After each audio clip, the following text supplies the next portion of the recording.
Bueno, pues muy buenas tardes, bienvenidos y bienvenidas a la mesa de psicoterapia y medios digitales. Bueno, es un placer para mí estar aquí presentando esta mesa y al panel de expertos internacionales con el que contamos el día de hoy y que nos van a compartir sus experiencias y sus observaciones en el ámbito de la salud mental digital, un tema importantísimo y más que apropiado en los tiempos en los que estamos viviendo hoy en día. Bueno, como les decía, soy Carolina Díaz y es un gusto para mí presentarles esta mesa. Hoy cerramos el segundo día de las jornadas profesionales del segundo Congreso en Salud Mental Digital. Así que, bueno, qué mejor, hay que cerrar con broche de oro y para ello les voy a presentar a los expertos que nos acompañan el día de hoy. Si les parece, los presento muy brevemente para ya empezar con las ponencias. Contamos con la presencia de Claudio Weisburg, director médico, jefe de neurología infantil del Instituto Soma, Buenos Aires. Fundador, creador y exdirector médico del Departamento Infanto-Juvenil y jefe del Departamento de Neurología Infanto-Juvenil de INECO y del Instituto de Neurociencias de la Fundación Favaloro. También tenemos la presencia de Laura Moreno, licenciada en Medicina y Antropología Social y Cultural por la Universidad Complutense de Madrid, psiquiatra especializada en población adolescente con experiencia en abordaje de trastornos mentales graves, así como en trauma psíquico y abordaje transcultural. En la actualidad desempeña funciones en la Unidad de Hospitalización de Adolescentes de la Clínica Nuestra Señora de la Paz.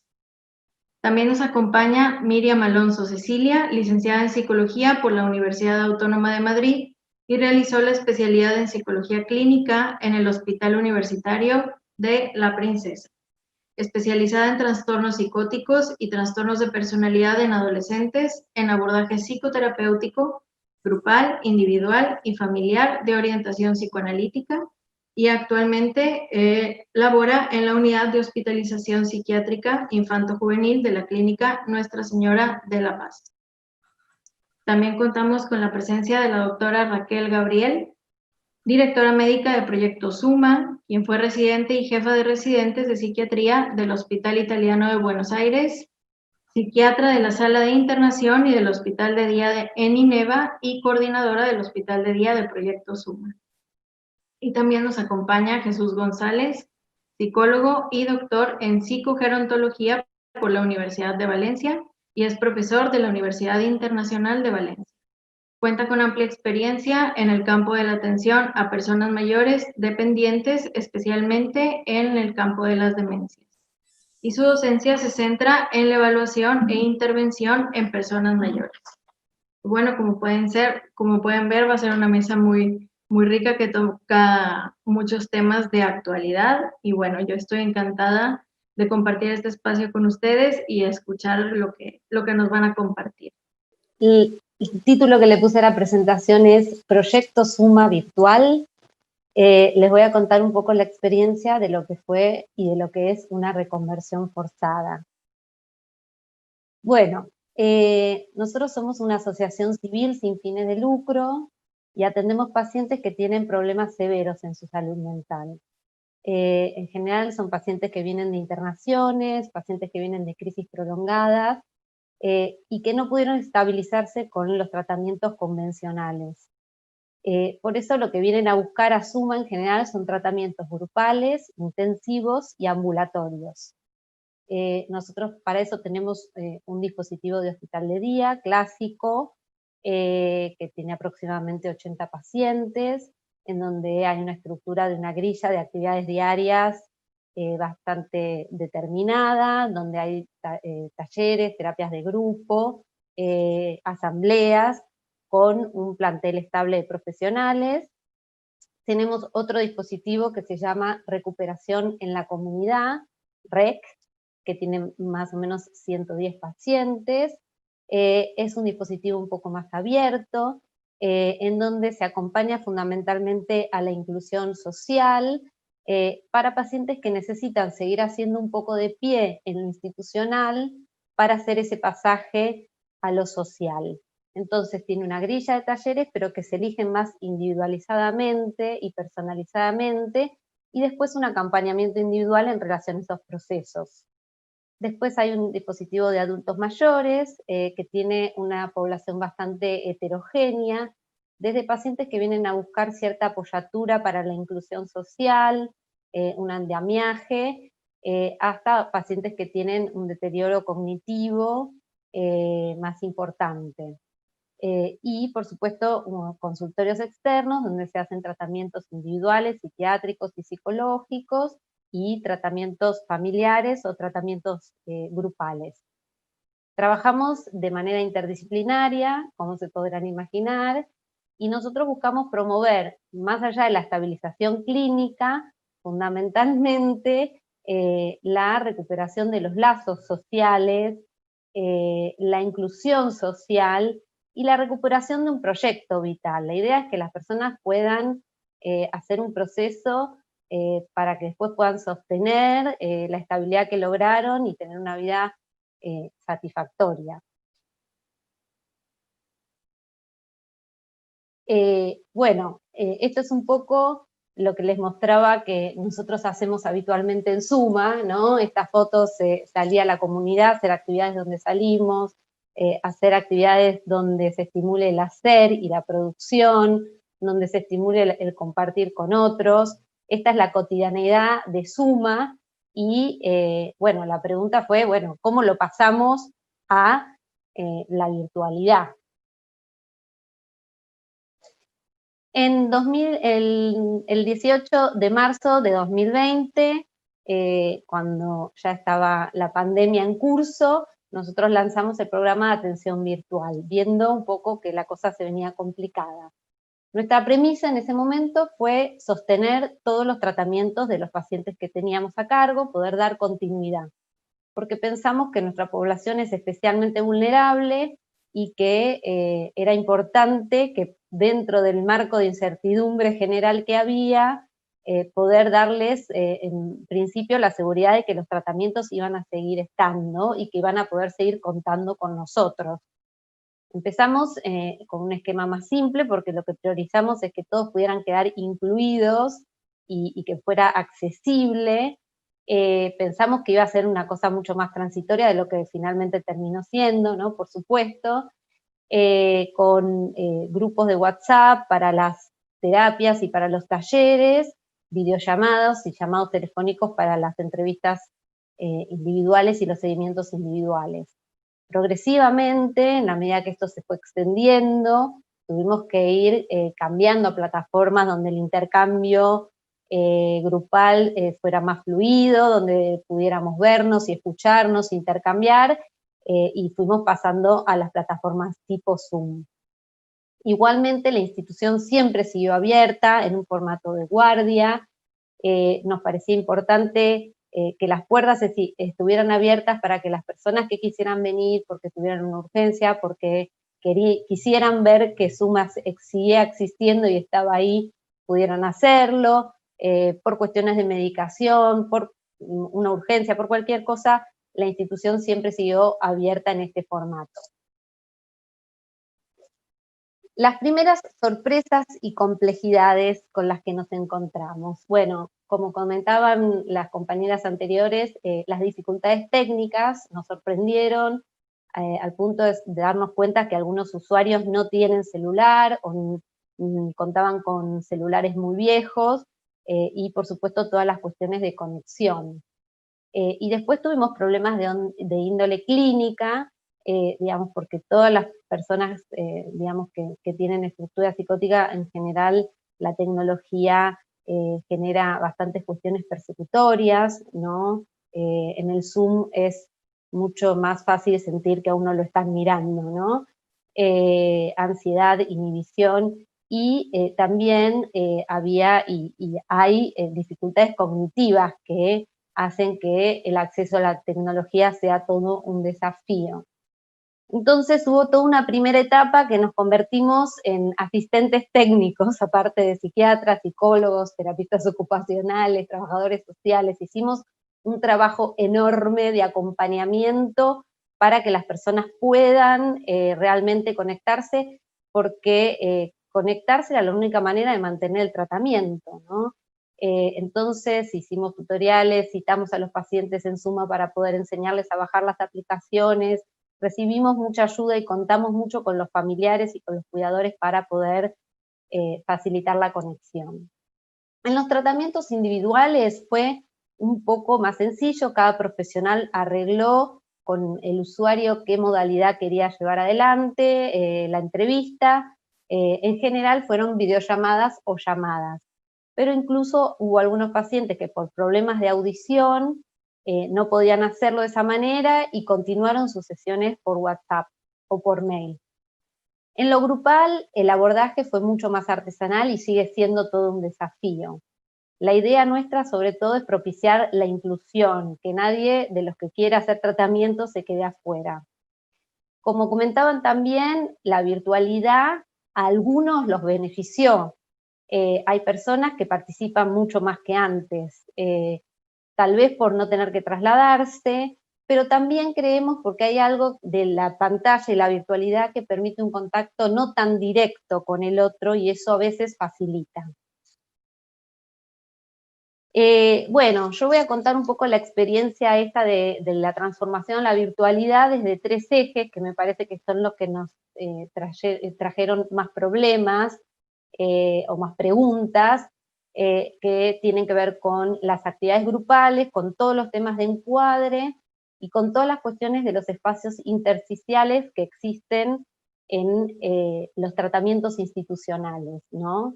Y todos estos ejes atravesados por el tema de la flexibilidad, que fue lo que tuvimos que poner a prueba, profesionales, pacientes, familia, todos tuvimos que flexibilizarnos. Bueno, en relación a las actividades grupales, acá tuvimos que poner flexibilidad y mucha creatividad, porque el cambio a lo virtual no es solamente cambiar el medio por el cual nos comunicamos, el proceso está muy lejos de ser como como uno lo imagina, bueno, mando el link de tal actividad que se hace a tal hora y todos se conectan y la hacemos, ¿no? No funciona así, menos para pacientes graves. Implica adaptar la tarea para poder sostenerlo grupal. Y les voy a contar algunos ejemplos, por ejemplo, el taller de arte, que es un taller que funciona en los 3 dispositivos, en hospital de día, en REC y en adultos mayores, era un taller muy concurrido en los 3, y las producciones eran producciones individuales o grupales, con diversos materiales, en la medida que se fue haciendo, digamos, a través de estos meses, fue perdiendo vitalidad el taller, la gente empezó a perder entusiasmo, claro, no había materiales, la gente no tiene los materiales que están en Suma en su casa, pinturas, no se podían hacer obras grupales, y no estaba la mirada de sostén de los profesores para poder acompañar los procesos. Entonces, digamos, hay algo que se fue perdiendo. Y los profesores del taller decidieron dar un volantazo y reconvertir a un taller de arte, pero que se trabaje en relación a la historia del arte, a distintos artistas, entonces se empezaron a traer invitados al espacio, y la verdad que esto revitalizó y relanzó la dinámica del taller, que es distinto a lo que era de manera presencial, pero conserva algo de lo común de la tarea y del interés que los reunía, ¿no? Otro ejemplo en relación a esta reconversión tiene que ver con el tercer club, que es un club dentro del dispositivo de adultos mayores que funciona los sábados, es un espacio recreativo y social donde se juntaban para ver películas, para hacer salidas, para hacer juegos. Es un club bastante concurrido, y, por ejemplo, a ver, cuando lo pasamos a la virtualidad, lo que empezó a pasar es que las diferencias en lo cognitivo, en el desempeño cognitivo de los pacientes, empezó a hacerse muchísimo más notoria y empezó a traer serios problemas grupales, por lo cual tuvimos que replantear la tarea, dividir los grupos en relación a su desempeño cognitivo, y bueno, y adaptarlo. Los talleres corporales en general fueron los que más sufrieron porque los pacientes tienen muchas dificultades con el tema de la cámara y de ser vistos. Como les decía, tuvimos que replantear un montón de cuestiones de encuadre. Nosotros estábamos acostumbrados a trabajar con coordenadas de tiempo y de espacio bastante claras, que nos ordenaban a nosotros y a los pacientes. Las actividades eran en suma, a una determinada hora. Entonces el pasaje a la virtualidad en una primera instancia generó un intercambio y una comunicación excesivas, ilimitado, ¿no? De mensajes a cualquier horario, no solo de los pacientes y de las familias hacia nosotros, sino también entre nosotros mismos. Nos desorganizamos bastante con la tarea. Creemos que fue como un intento de suplir la falta de presencia física con tiempo y disponibilidad, pero nos dimos cuenta de que si seguíamos así no íbamos a aguantar y que no estaba siendo terapéutico, así que dijimos que era tiempo de reencuadrar. En principio aceptando que esto es lo que hay, que no hay opción, no hay posibilidad de hacer tratamientos grupales de manera presencial, entonces tenemos que adaptarnos y esto que hay que ordenarlo para que pueda seguir funcionando. Entonces empezamos a revisar y a trabajar con los pacientes cuestiones más generales, que tienen que ver desde cuestiones de, bueno, cómo presentarse vestido para una entrevista grupal, que, bueno, que uno no puede estar con el torso desnudo, o como una paciente que atendió a la psicóloga para su videollamada, para su sesión, estando en el baño, y bueno, y hubo que explicarle que tal vez eso no era lo adecuado, cuestiones que tenían que ver con poder prestar atención a lo que estábamos haciendo, no estar haciendo otras cosas, ¿no? Como cocinar o jugar jueguitos, trabajar también cuestiones que tienen que ver con la confidencialidad y con la privacidad para poder hacer las sesiones. Y trabajamos también mucho sobre el tema este que les comentaba de la cámara, ¿no? Pues muchas personas querían participar, pero no querían que se viera su imagen, entonces permitimos la posibilidad de que puedan participar con la cámara apagada. Y después hubo un montón de cuestiones particulares que tuvimos que ajustar y pensar en cada grupo y en cada dispositivo para justamente poder darle lugar a todos los que quisieran estar. Por ejemplo, hay un taller de escritura que funciona en el REC, es un taller de producción escrita, que no quiso pasar a Zoom, o sea, se quedó trabajando y funcionando por grupo de WhatsApp, pero por ejemplo hay usuarios que piden que por favor la consigna se las manden antes, así pueden ir pensándola, porque el tiempo del taller y el medio los abruma un poco.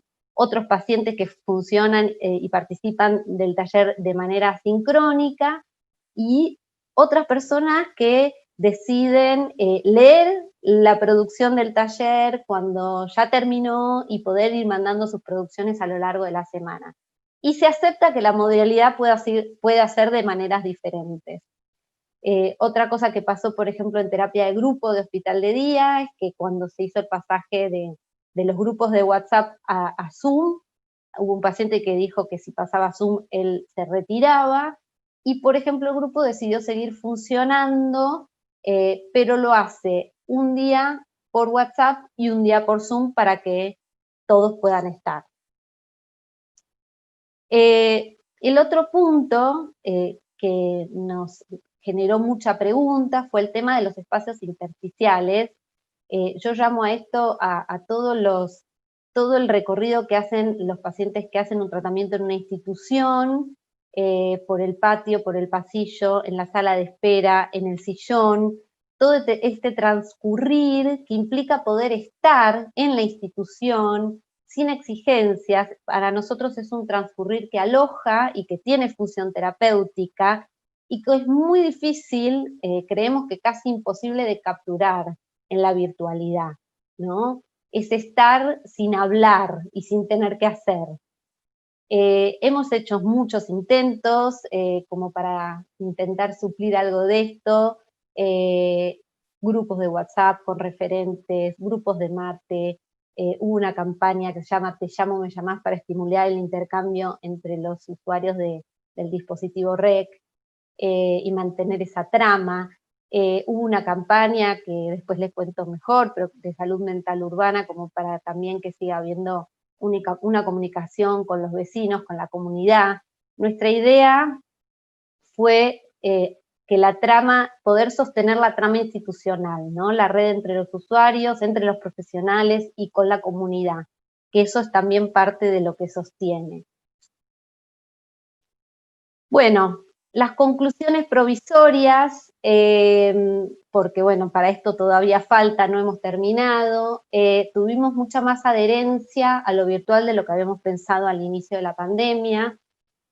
Creo que esto tuvo que ver con que no había opción, era la única manera de sostener los tratamientos. Nos sorprendió enormemente todo el grupo de los adultos mayores, que nosotros pensábamos que iban a tener más dificultades, eran casi analfabetos digitales y realmente han hecho un aprendizaje impresionante. Los grupos de adultos mayores hicieron un trabajo intensivo de multiestimulación en estos meses, están todos funcionando por Zoom. Bueno, en este tiempo recibimos una valorización del trabajo y de haberle dado continuidad por parte de los pacientes y de los familiares, aún aunque sea muy distinto al que hacíamos habitualmente, porque bueno, sabemos que encontrarse en persona no es lo mismo que por la pantalla.